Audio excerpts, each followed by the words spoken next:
So we next start the exercises, and this is the first one. Here a function is given whose domain and codomain are both equal to the set of all non-zero real numbers. And the rule for the function is this: for any non-zero real number input x, the output is its reciprocal. We have to prove that the function is 1, 1 and onto. So that is the first half of the exercise. And then, is this result true if the domain this is replaced with the set of all natural numbers, that means the set of all positive integers, and if the codomain is left unchanged. So this is the second part. So let's see the solution. So first we show that f is 1, 1. And for that we take two inputs x1 and x2, which are both non-zero real numbers, for which the outputs are equal. F of x1 is equal to f of x2. Now f of x1 is 1 over x1 and f of x2 is 1 over x2. So that implies that x1 is equal to x2, because you can take reciprocal on both sides. That will give you this equation. But then you have one-to-oneness, the condition for one-oneness. That is, whenever outputs are equal, then inputs are also equal. And that is why f is 1, 1. Next we prove that f is onto. For ontoness, we take any element in the codomain, which is a non-zero real number. Then we can think of its reciprocal 1 divided by y, which is also a non-zero real number. That means this can be regarded as a point, as an element in the domain of f. Now what shall we get if we evaluate f at this input? Then we are going to consider its, that means evaluating it means we are applying the rule for the function f to this input. So that means we are thinking of the reciprocal of y, which equals y itself. So any element in the codomain is the f image of some element in the domain. But when that happens, then the function is onto. So that's how we have the first half of this exercise. And next we go for the second half. So for the second half, we first name the function that we would be getting from f by changing its domain. Consider the function obtained from f by replacing its domain with n. Originally the domain is the set of all non-zero real numbers. Now in place of that we are considering the set of all natural numbers, and let us give this function the name g. Let's call it g. G maps n into r difference 0, but the rule for g is the same exact rule as we have for f. So what will happen now? What can we say about g's 1, 1ness, ontoness? Let's see. First we observe that g is 1, 1 just like f. Now you take any two inputs, again the same procedure, for which the g values are the same, that means the outputs are the same, which however is just the reciprocals of the inputs. So as before we again have x1 equal to x2, and that makes g 1, 1. But g is not onto this time. Unlike f, which is onto, g is not onto. And the reason, this is what you can say. There exists no natural number x. I should have written g here. For which g of x is equal to 2. Why? What does g do? G takes the reciprocal of the input. So if the reciprocal of a real number has to be equal to 2, then the real number has to be 1 divided by 2. That is the only option. But 1 divided by 2 is not a natural number. And that is why 2, although it belongs to the codomain of g, is not the image of any element in n under g, and that makes g not onto. So the result does not stay true if we replace the domain of f with the set of natural numbers, leaving the codomain unchanged. So that's the full solution. Let us see another one. So in this second exercise, we are not being asked to show that a given function is injective or surjective, that means 1, 1 or on 2 or not. But we are being asked to determine what behavior this function shows in terms of being injective or not being injective and being or not being surjective. So there are a number of them. The first one is this.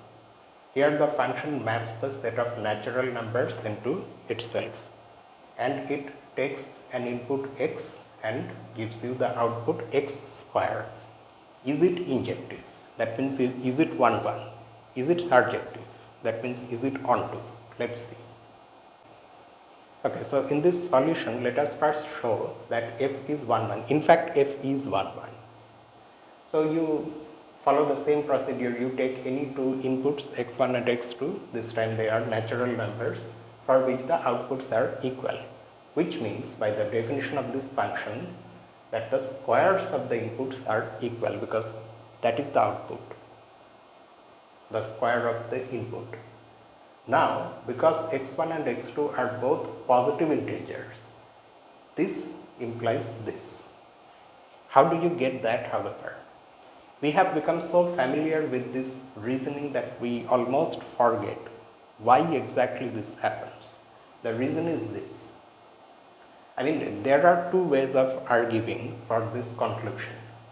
One of the ways is that you can take square root on both sides, and because x1 and x2 are both positive, after you cancel square and square root, you write x1. That, however, in fact, this is what we think of all the time whenever we want to get rid of squares on both sides. We think of it mechanically so much that we have kind of forgotten the reason for it, why it is true. So instead of this line of thinking, let me do this instead. What you do to this equation, you write in place of this x1 square minus x2 square, then that is equal to 0. Now you can write x1 square minus x2 square as x1 plus x2 times x1 minus x2, your a plus b times a minus b, that formula. Okay. So x1 plus x2 times x1 minus x2 is equal to 0. That means the product of two real numbers is 0. So at least one of them has to be 0. But can x1 plus x2 be 0? No, that is not possible. Both x1 and x2 are positive, so their sum is also positive. That means x1 plus x2 cannot be 0, but then the other factor has to be 0, x1 minus x2, and from that you get this.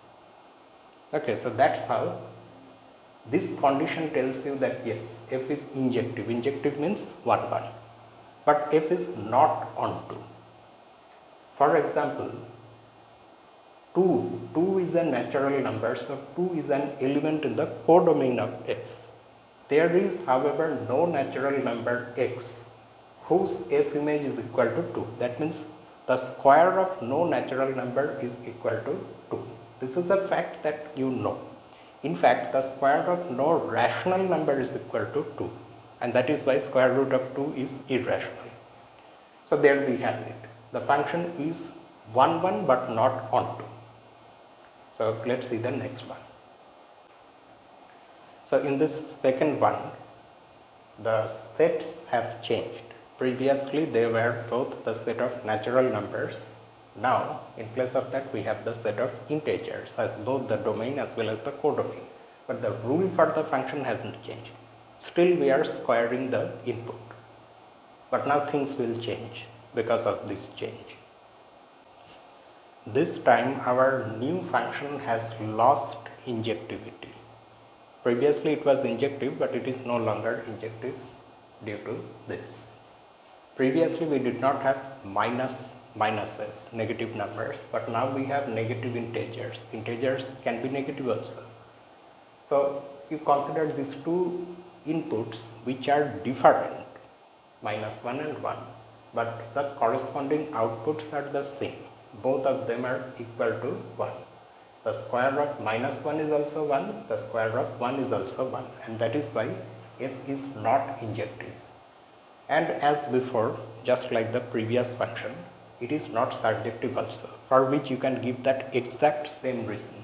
Just like there is no natural number whose square is equal to 2, there is also no integer whose square is equal to 2.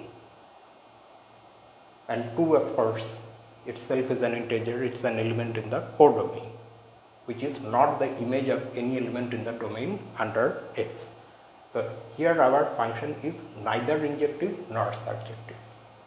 And then we have number 3, where again the rule remains the same, square the input to get the output. But now the sets are equal to the set of real numbers. But still, here also it is neither injective nor surjective. The exact same reason you can give for lack of injectivity. Minus 1 and 1 are also real numbers whose squares are both equal to 1, although they are not equal. So the function is not injective.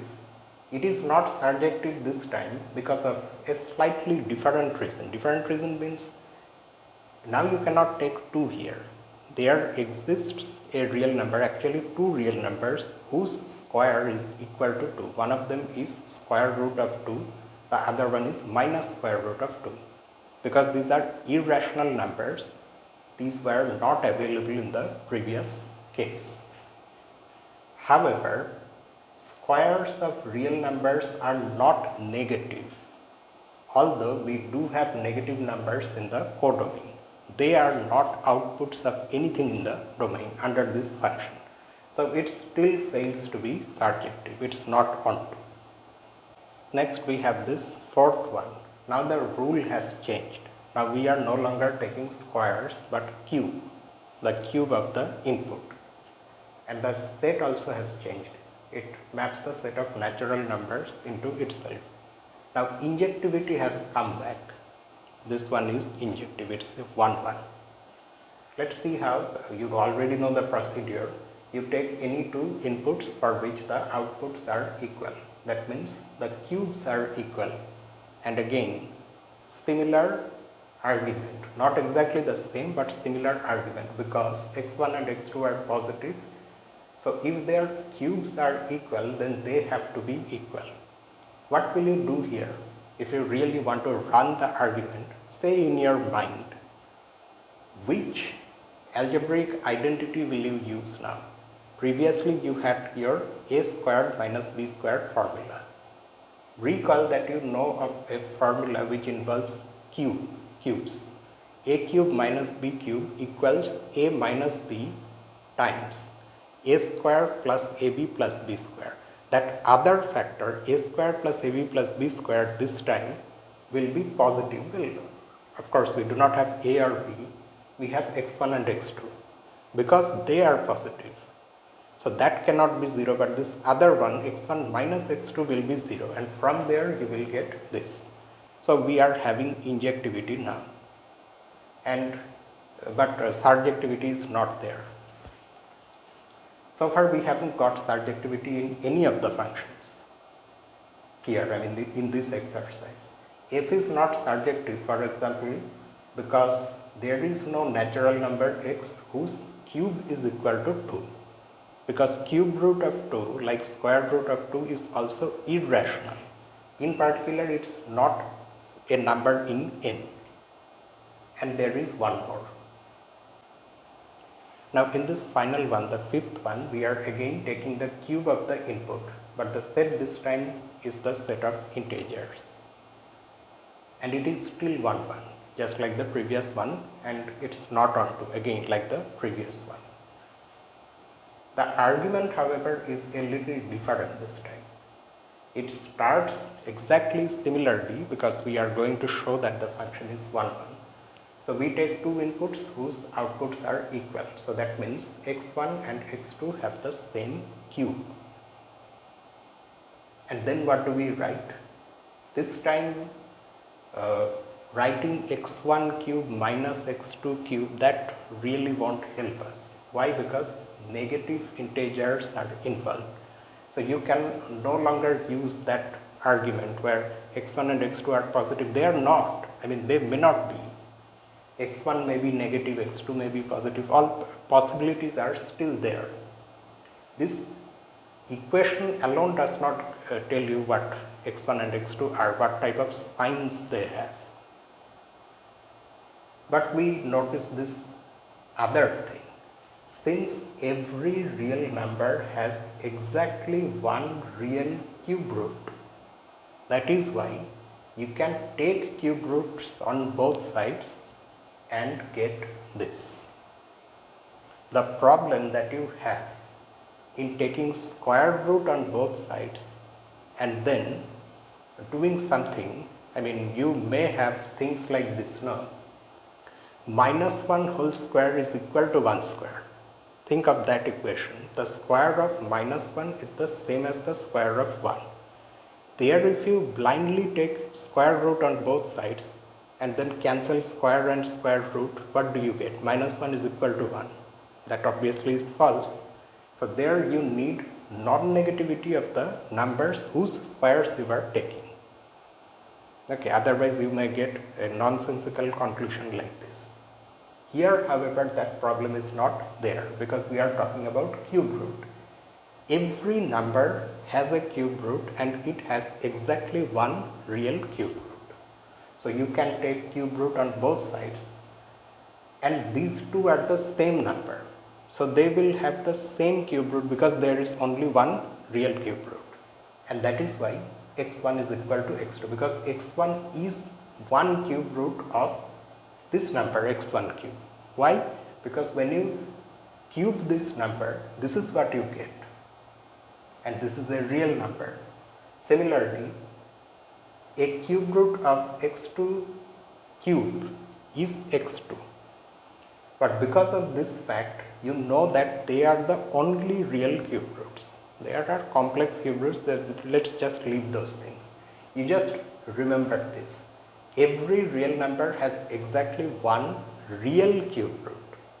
From that fact, we are getting this. So f is injective and f is not surjective as before. Just like there was no natural number whose cube is equal to 2, there is also no integer whose cube is equal to 2. Cube root of 2 is not just that it is not a natural number, it's also not an integer. In fact, it's not a rational number, it's an irrational number. That is why this function is also not surjective. And let me just end the video here itself. There are of course other exercises that we will solve next week. So see you next week with more exercises and their solutions. Until then, this is me, Lucifer, from A Mathematical Room. Have a nice day.